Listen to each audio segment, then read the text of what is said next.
My name is Jason Jacobs. I'm the instructor here at the Civic Center for Ons Taekwondo, and we have with us Doug, and I'm going to teach him the green belt form and teach you the green belt form.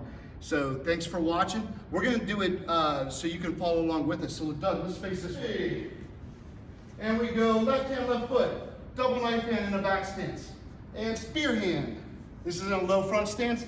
Then we turn double knife hand in a back stance and spear hand in a front stance. Nice job, Doug. We come up, upper block and a knife hand. Front kick, reverse punch. Good. Now cup and saucer, side kick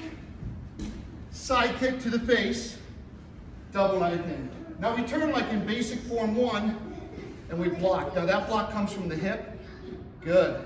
Now front kick, come back, block. Now we turn this way, block. Block here like this. And front kick, step back, block. Well, block this way, my bad. And now we come up here and front kick, back fist. And now block, punch, turn this way, block, punch, block, double punch, block, double, hiya! And then back to chin B. And that's Taegeuk Sa Jang. Nice job, Doug. Bye, guys.